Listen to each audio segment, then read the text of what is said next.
Bem-vindos, caros amigos, ouvintes, conhecidos e viventes deste magnífico mundo.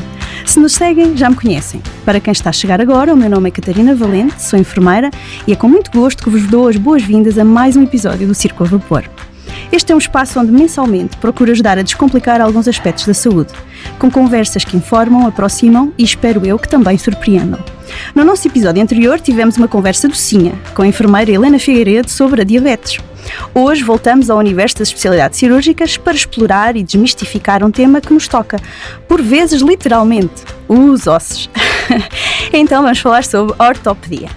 Para nos ajudar nesta missão, temos um convidado muito especial neste circo, o Dr. Eduardo Mendes, médico especialista em ortopedia desde 2004 e que atualmente é coordenador da ortopedia do Hospital CUF Viseu e também o diretor clínico nacional na CUF. Natural e residente de Tondela, o Dr. Eduardo é uma referência na medicina nacional. Além de um percurso clínico de excelência, é também médico do Clube Desportivo de Tondela e um verdadeiro embaixador da sua região, promovendo-a dentro e fora do país com dedicação e orgulho. Ouvimos dizer que escolheu a ortopedia porque sempre gostou de arranjar coisas e ver o resultado. E ao que parece tem arranjado muita coisa com enorme sucesso. O Dr. Eduardo, é um enorme gosto tê-lo connosco neste episódio do Círculo a Vapor. Muito obrigada por ter aceitado o nosso convite e por se juntar a esta conversa e que prometemos, espero eu, ser breve, leve, curiosa e cheia de boas perguntas. Obrigado, Catarina. É um prazer estar aqui. É uma grande novidade para mim. Disse aí muitas coisas verdades, outras menos verdades. Oh, não acredito. Na minha apresentação. Mas sim, sou ortopedista desde 2004. Gosto muito da especialidade em si, porque é uma coisa muito prática, muito objetiva. Muito ligada à parte esportiva e à reconstrução. Aquilo que foi aquilo que na altura mais me aliciou. Foi a objetividade, a forma prática, arranjar o que está estragado, para tudo funcionar de imediato. E acima de tudo também a parte da vertente desportiva, que é sempre muito ligado ao desporto. Daí eu estou ligado ao Tondela desde 2011. E agora com muito nos orgulho que também está na Primeira Liga, não é verdade? É verdade. Um excelente regresso. Um excelente regresso, verdade? Do qual me deixou uma enorme satisfação e orgulho e que me mantém mais ou menos envolvido da mesma forma. Portanto, é mais um marco. É verdade, a ortopedia aqui em várias vertentes, até porque podíamos explorar as diferentes formas de... uma coisa engraçada, natural de Tondela. Eu gosto muito orgulhosamente de falar do sítio onde eu moro, que chama-se Mosteiro de Fragas. Tem razão, é? Tem toda a razão. Eu sou de Tondela naturalmente, mas o sítio onde eu moro, onde eu tenho os meus amigos, a minha família, onde eu cresci, onde eu vivo, chama-se Mosteiro de Fragas. Portanto... que é um local que convido toda a gente a visitar, porque é muito bonito, é muito agradável, perto aqui de Viseu. E é naturalmente bonito. Portanto, é só uma pequena correção, não deixa de ser Tondela naturalmente, mas sim, mais especificamente... Sim. Claro que sim. Eu tenho a certeza que vamos ter todos a ouvir-nos esta conversa lá, não é? Não sei quantos habitantes são, mas... Ainda perto dos 1000 habitantes. Agora temos, como todas as aldeias do local, tem muitos habitantes externos, não é? Ou seja, certo. Estrangeiros compram casas, franceses, ingleses, holandeses e imigrantes também, mas uns de reforma para viver, outros porque, enfim, para trabalhar. Mas tem muita gente que já não é natural de lá, mas que foi para lá trabalhar, foi para lá morar e residir e fazer daquele local terra própria também. E que bom é termos também gente a vir para nós e que também nos dá algum orgulho, não é? Eu acho que sim. E agora, voltando aqui então, ao longo destes anos de carreira, tantos anos, quer dizer, já falamos de uma série, tenho observado uma série de mudanças na ortopedia. Eu acredito que sim, porque eu também quando comecei, ainda hoje falava disso, quando estava a trabalhar, dizia que comecei com uma determinada coisa e de repente as coisas foram mudando, os paradigmas foram mudando. Na ortopedia é exatamente a mesma coisa. Como é que evoluiu? Como é que viu esta mudança da ortopedia? Catarina, esta é uma pergunta que me apraz muito e que eu gosto muito de responder, porque eu já assisti a uma mudança geracional. Ou seja, de facto a ortopedia mudou muito, como mudaram muitas áreas clínicas, e a ortopedia é uma área cirúrgica por excelência, e eu quando comecei havia uma noção da ortopedia ser uma coisa muito pouco delicada, ou seja, é uma cirurgia grosseira, e era uma coisa que me incomodava de todo, porque eu não achava isso, nunca achei isso. E durante o meu tempo de cirurgia geral, lutava contra esses paradigmas, esse estigma que existia. E acho que as coisas, entretanto, mudaram porque os intervenientes também são outros e as coisas mudaram do ponto de vista brutal. Eu assisti a essa mudança naquilo que foi o trauma e naquilo que é a evolução das técnicas cirúrgicas ortopédicas também. E só para termos uma noção, eu também tenho uma das minhas funções académicas ou formativas, eu sou faculty da AO. A AO Trauma é um organismo internacional suíço, mas que está no mundo inteiro. E eu sou faculty desde 2004, há mais de 20 anos. Todos os anos damos cursos básicos e avançados. Eu tenho assistido à mudança daquilo que é a população. Era maioritariamente masculina, agora mais de metade são meninas. Quer dizer que a escolaridade tem que ser muito mais delicada para as meninas poderem escolher. E de facto as coisas têm mudado radicalmente. Primeiro, a ortopedia não é uma especialidade que trata dos ossos, trata do aparelho musculoesquelético. E o musculoesquelético tem muita coisa. Tem a parte osteoarticular, tem tendões, tem ligamentos, tem músculos, tem nervos, e depois tem áreas anatómicas hoje em dia muito diferenciadas. Nós começamos desde a coluna, que eventualmente é o início, a estrutura, que é uma área que eu especialmente me dedico. Depois tem a parte articular, o ombro e cotovelo, o punho e mão, a bacia, a anca, pé e tornozelo, ou seja, depois estão áreas de cada vez mais super especialização, e cada vez mais minúcia, e cada vez mais pormenor. E já começa a haver artroscopias da articulação metacarpofalângica, são coisas milimétricas, ou seja, a evolução foi de tal maneira, desde que temos que fazer uma fratura do fémur, não é? Anteriormente com grandes cirurgiões havia aquela máxima de grande cirurgião, grande incisão. Hoje em dia é exatamente o oposto. O grande cirurgião é aquele que faz a cirurgia com a menor incisão possível, com o menor trauma possível. E mesmo a cirurgia de trauma, que às vezes é violenta, tem a sua delicadeza. Porque nós costumamos dizer que no trauma, já agora a particularidade, que é aquilo que nós ensinamos aos miúdos no início, é que o ortopedista, o cirurgião de trauma, é como um jardineiro que trata as suas flores, não é como um carpinteiro que trata das suas ferramentas. Ou seja, a delicadeza com que está nos tecidos móveis, no fundo, que envolve toda a estrutura, é a chave do sucesso. Portanto, cada vez mais a cirurgia ortopédica é uma cirurgia delicada. É uma cirurgia delicada de princípios, de regras, e esta evolução foi abissal.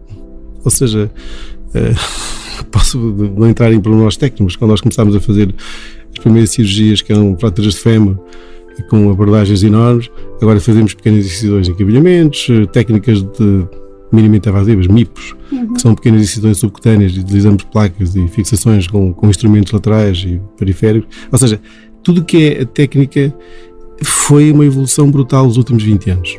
E claro que isto agora é progressivo, agora andamos a fazer, agora numa fase da minha vida profissional que é desenvolver endoscopia de coluna, que é uma técnica que não se fazia. Como é que nós conseguimos endoscópio dentro da coluna? Não há espaço. E nós fazemos. E fazemos cirurgias agora. Isto é a tal evolução. Abrimos uma hérnia discal. Era uma incisão que fazíamos com 4, 5 centímetros. Começámos aos tubos com 2 centímetros, não é? Com um quadrante. Agora fazemos uma incisão de 5 milímetros. E o dente vai embora no próprio dia, sem dores, com uma delicadeza enorme. Portanto, as coisas, esta é a evolução natural. E a evolução atual é aquela que é o melhor estado da arte e com o qual nós temos que fazer, senão estamos a fazer uma boa prática. É verdade. Portanto, temos que evoluir e ir atrás daquilo que é a melhor prática, porque os doentes assim o exigem e as boas práticas assim o exigem também. Portanto, isto é a minha evolução profissional destes últimos 20 anos e é o acompanhamento que nós temos que fazer. De outra forma, ficamos parados lá atrás. E ainda sente que ainda existe este estigma, apesar de a medicina e a ortopedia, a especialidade em si, foi evoluindo e foi-se capacitando para cada vez mais minimizar o dano e a dor ao doente, porque era muito associada ainda também às dores que os doentes sentiam, não é? Mas acha que o público em geral ainda vê, ou o estigma ainda não foi completamente retirado? O estigma às vezes até existia entre especialidades, entre médicos, não é? Há sempre piadas que nós contamos com especialidades, todos nós temos piadas a contar, cada especialidade tem sua piada sobre a outra, a nossa também é, naturalmente. O que eu vejo hoje em dia, há um enorme agradecimento dos doentes que são tratados por nós. Eu sinto isso todos os dias. Eu até digo que a CUF tem lá, os elogios que são colocados estão aquém daquilo que são os reais. Porque de facto todos os dias as pessoas vêm e agradecem o bem-estar que fazem, aquilo que lhes fizemos, aquilo que nós damos de qualidade de vida, a forma como nós tiramos dores, tiramos limitações, damos capacidade, damos mobilidade, é uma coisa que hoje em dia é reconhecido pelos doentes. E nós conseguimos chegar, e a Catarina tem essa experiência, a doentes de idades elevadas. É verdade. Hoje eu costumo dizer, ou seja, a gente faz próteses dos 20, minha média são 24 e 94, ou seja, a idade não é limitação nenhuma. E isto é uma coisa que hoje em dia, de facto, a longevidade, a necessidade que as pessoas têm de qualidade de vida, exige o tipo de prática que é hoje em dia a mais correta.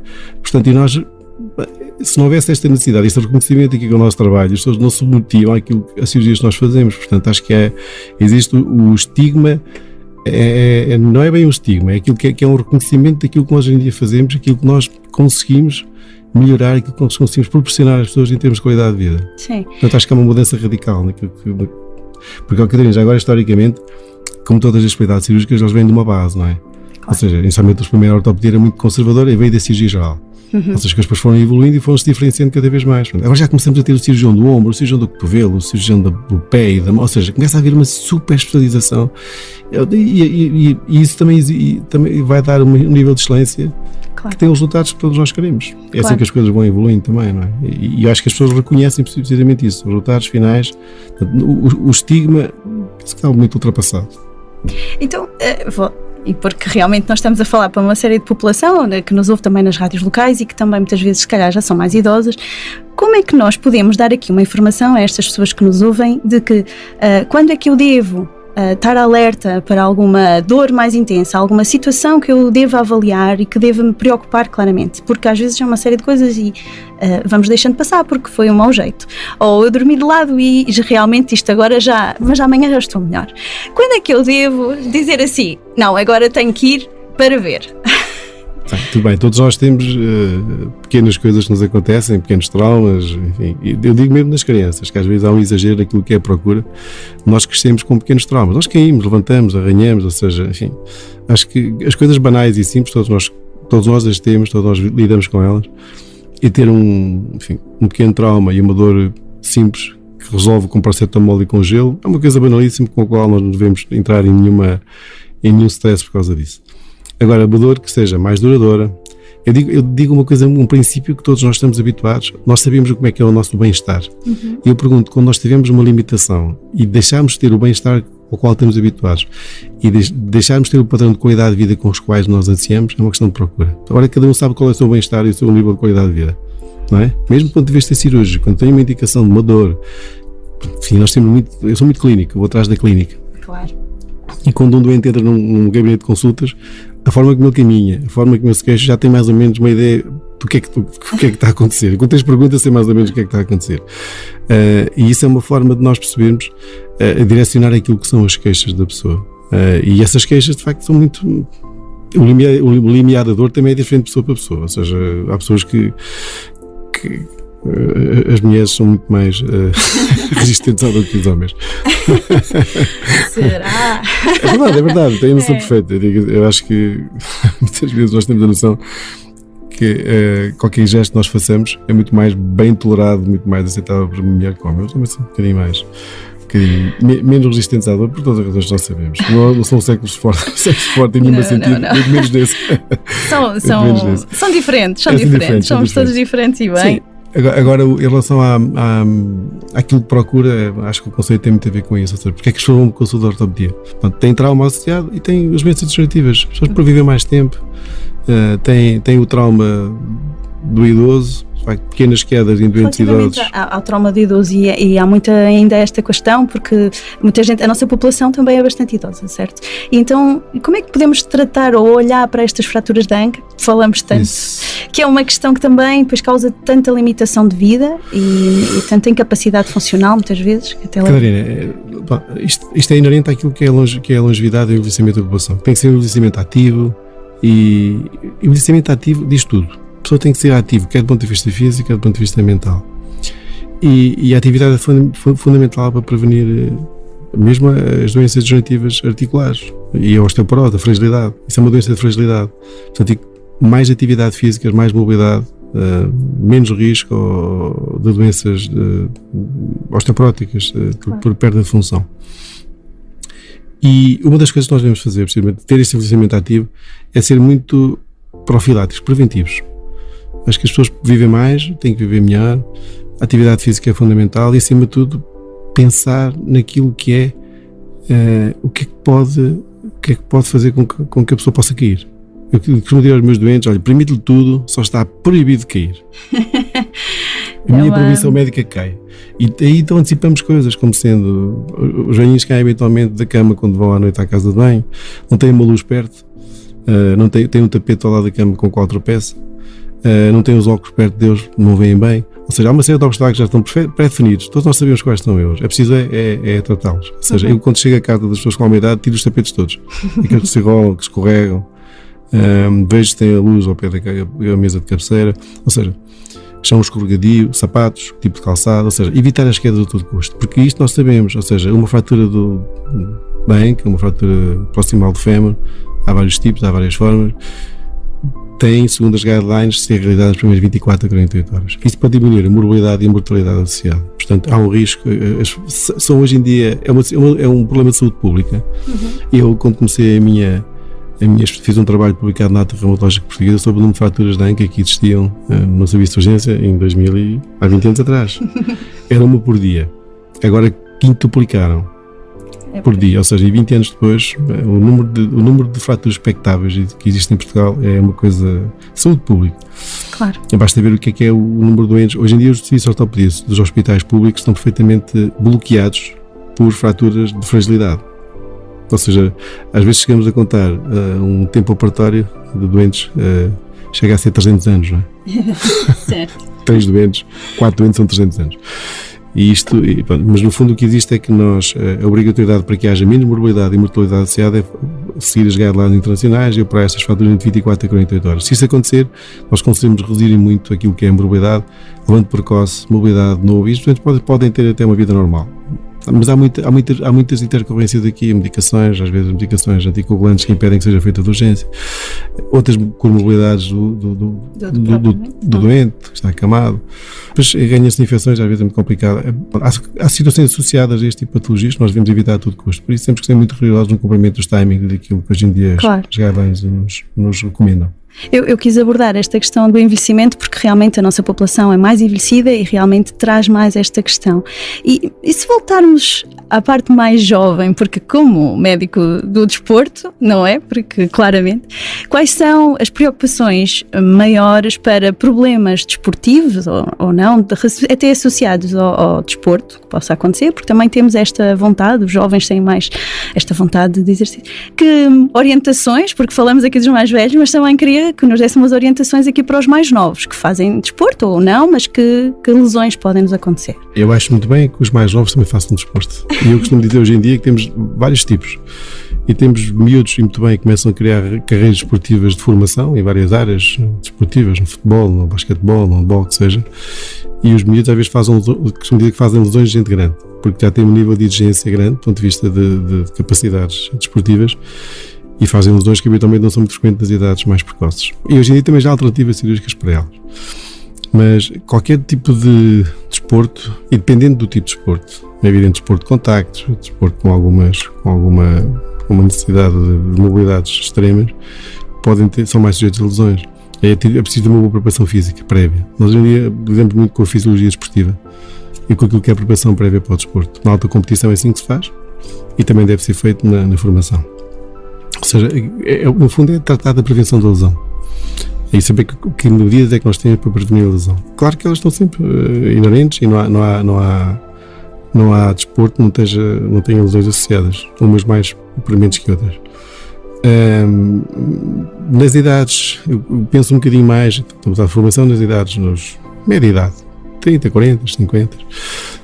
Eu acho que é bom que hoje em dia o que é que nós temos aqui que é uma coisa que nos liga diretamente, que são os corredores, trails e pádel. São hoje em dia os grandes esportes da moda. E trailers de 100 km aos 50 anos, dá dor nos joelhos? Dá, com certeza que dá. É natural, é normal que isso aconteça. E nós temos que ter a noção que faz parte da natureza humana. Quer dizer, aos 50 anos, é bom que a pessoa queira fazer um treino de 100 km com subidas e descidas enormes e treinos irregulares. É normal que o faça, mas se isso tem consequências, terá, com certeza. Mas eu nunca proíbo as pessoas de fazer. Tem que adaptar isso à realidade de cada um, não é? O pádel é o desporto que hoje em dia mais toda a gente pratica. E vejo que tem uma série de lesões. Dizem que o pádel não tem lesões. Tem muitas lesões. E as lesões que eu vejo têm a ver com a falta de preparação prévia e com o biótipo de pessoa que o pratica, não é? E com a parte social do pádel, que acho que é aquilo que vende mais cerveja do que alguns cafés associados. Sem desmérito de ninguém. Nada. Mas só para dizer que ano passado o pádel deu-me cirurgia, deu-me, quer dizer, olha-me Deus, não é deu-me que tive que tratar, não é?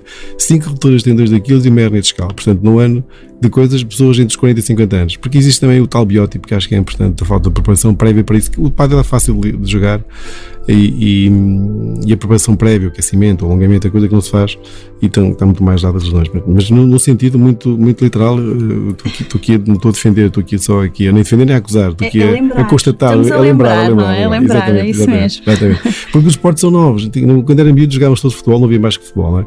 Agora é muito dinâmico, não é? E acho muito bem que vejo pessoas de facto a partir de 40, 50, até mais que essa idade, têm a prática desportiva correta, porque acho que é uma forma correta de envelhecer, ou de não envelhecer, melhor dizendo. Lá está. Acho que não envelhecemos se mantiveres uma vida ativa, quer física, quer mental. E a física acho que é fundamental, é muito importante. Controlar o peso, controlar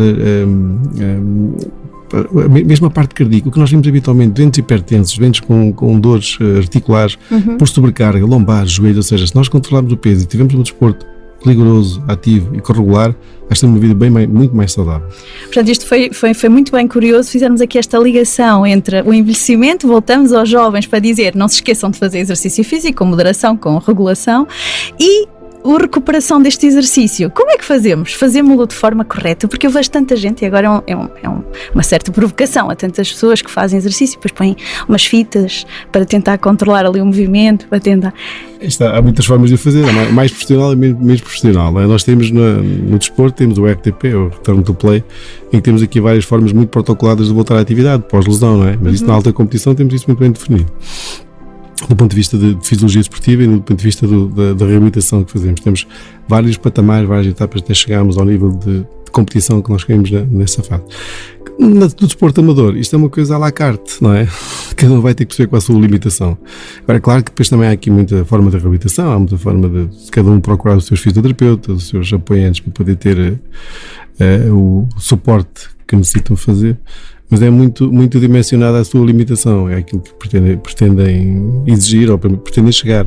Porque, de facto, habitualmente agora este nível de esportes amadores, que era os trails e as maratonas, são feitas com alguma periodicidade. E isso implica que as pessoas possam, de alguma forma, ter uma atividade prévia para chegar ao nível onde querem chegar, não é? Eu, por acaso, tenho aqui um desafio, que eu não costumo correr, tenho um desporto semanal. Posso dizer que eu jogo o meu futebol semanal obrigatório, ainda continuo a jogar com miúdos menos da minha idade, metade da minha idade, ou menos metade da minha idade, e é uma coisa que me dá um prazer enorme, que dá uma satisfação enorme. Mas lançaram-me um desafio de correr este ano aqui na Feira de São Mateus, não é? Estou inscrito, inscreveram-me. É? E eu ainda não fiz nenhum treino para isso, vou ter que preparar para chegar a essa fase e para não ficar a meio de caminho. Eu acho que quem joga futebol, quem tem esse treino frequente e habitual, eu acho que... Eu vou ter que me preparar bem até setembro ainda, tenho que dar umas corridas ali e ver o que é que dá, se consigo. Muito bem, então temos aqui um atleta de corrida em preparação. Portanto... Em preparação, exatamente.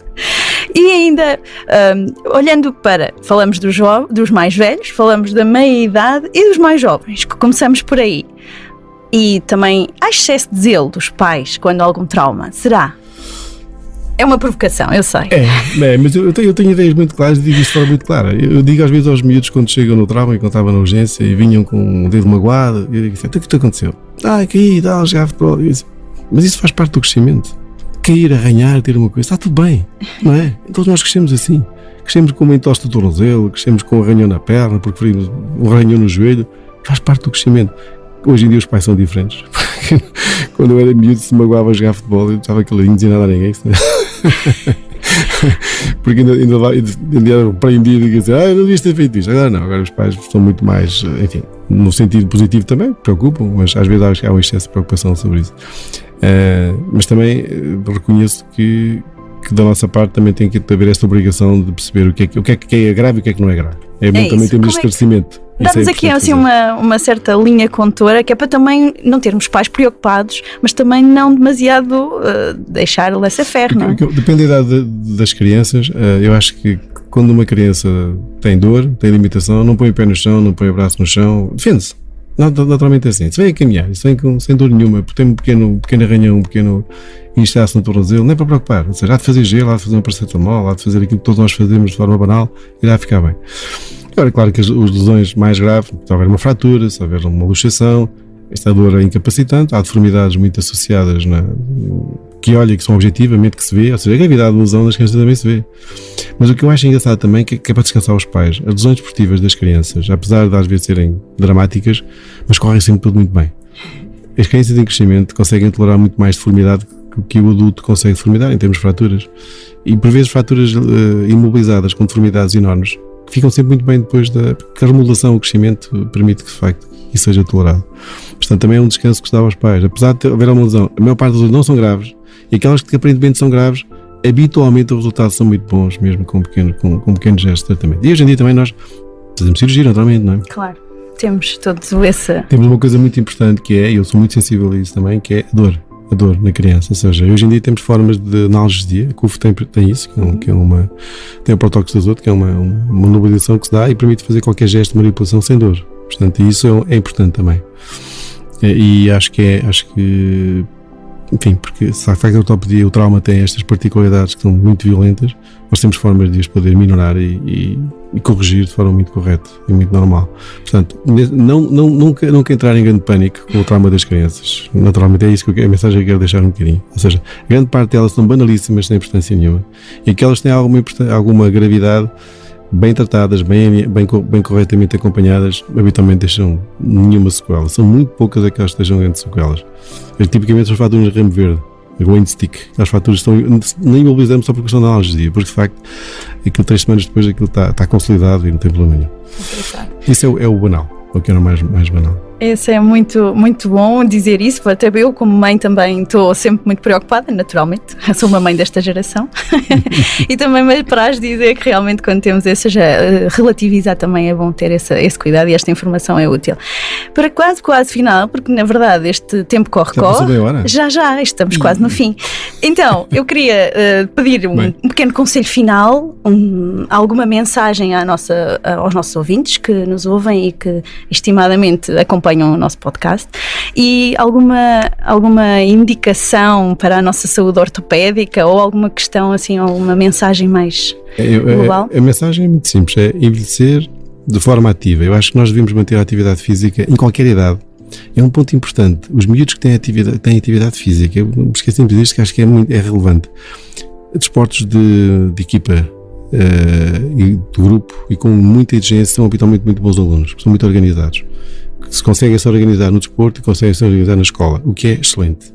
Eu ontem já agora fiz os exames médicos dos meus sub-17, 15, 16 anos do Tondela, e disse assim, perguntei a todos eles, estás a estudar? Estou. Se não estudares, não passas no exame médico também que eu vou-te chumbar. Ou seja, eu acho que isto é fundamental ter acompanhar as duas partes. E o crescimento em termos desportivos e intelectuais acho que é inalienável, que nós não devemos nunca deixar de fazer. Em relação às outras idades, é exatamente o mesmo. Nós devemos ter uma vida ativa em todos os sentidos. Nós temos que arranjar a forma e adaptá-la à idade. A qualquer idade nós temos forma de fazer qualquer desporto. Quando eu digo, você tem que se mexer, veja o que é que faz. Primeiro tem que se adaptar àquilo se é correr, se é pilates, se é natação. Cada um tem a sua dimensão, cada um acha que pode adaptar àquilo que é a si próprio. Mas escolha uma coisa que faça efetivamente, que tenha vontade de fazer e que seja real. E esse é o segredo, ou seja, quer nas médias idades, depois nas idades mais velhas também, não é? Ou seja, e acima de tudo, ser prudente naquilo que se faz. Há desportos que também nós temos que ter uma noção, ou seja, saber que alguns são mais arriscados que outros, ter um bocadinho a noção do perigo que também corremos. Acho que é importante, isso é importante também. Não deixar de fazer, mas ter algumas noções de prevenção e de cuidados. E nos idosos a mesma forma, envelhecimento físico, atividade física e mental, porque isso de facto hoje em dia chegamos aos 90 e 100 anos com pessoas perfeitamente lúcidas e perfeitamente capazes e com uma cabeça lúcida, todo o resto também fica bem. Portanto, o conselho é esse mesmo, e achar que de facto nós hoje em dia temos acompanhamentos em todas as idades, quer no trauma, quer na prevenção, quer no tratamento das doenças degenerativas. Temos muitas ferramentas hoje em dia que são excelentes e que permitem de facto dar qualidade de vidas. Nós ouvimos todos, mas o mundo está completamente diferente. Hoje em dia, do ponto de vista ortopédico e musculoesquelético, é aquilo que nós tratamos, completamente diferente. É muito, muito bom ouvir, ou muito bom, portanto, ter corpo são em mente sã. É isso. Este velho conselho de sempre, não é? Pronto, eu queria, terminamos, é verdade que isto é corre-corre e parece que meia hora é muito, mas não é nada. Não. Confesso que pensei que ainda estávamos só a metade do tempo. Mas não, é verdade que o tempo, quando a conversa é boa, parece como as cerejas, não é? Vão andando. Por isso, resta-me terminar este podcast, agradecer, ficamos por aqui a conhecer um pouco melhor o Dr. Eduardo e espero que também tenham aprendido tanto como eu, porque é sempre bom relembrar estes princípios de boa saúde, uma longevidade e prevenção sempre, claro que sim. Dr. Eduardo, mais uma vez, o meu profundo agradecimento, é sempre um privilégio contar com profissionais que, para além da competência, partilham o saber de forma clara, acessível e com tanto respeito pelo outro. Isso é muito importante. E a todos vocês que estão deste lado, obrigada por continuarem a acompanhar este projeto. Sigam o Circo a Vapor nas redes sociais, estamos no Instagram, no Facebook e também no Spotify. Basta procurar por Circo a Vapor. Além disso, também podem ouvir-nos na Rádio Alive do Sátão, na Rádio Escuro de Vila Nova de Paiva, na Rádio Ribatávora de Moimenta da Beira, na Rádio Antena Livre de Gouveia, na VFM de Vouzela, na Rádio Clube de Armamar e na Rádio Douro Nacional do Lamigo. Se gostaram do episódio, partilhem com os vossos amigos, familiares ou colegas. Pode mesmo fazer a diferença. Já sabem, cidadãos bem informados tomam melhores decisões, vivem com mais autonomia e ajudam a transformar o sistema de saúde para melhor. Este é um podcast construído com sonoplastia de António Arete. Voltamos em breve. Até já!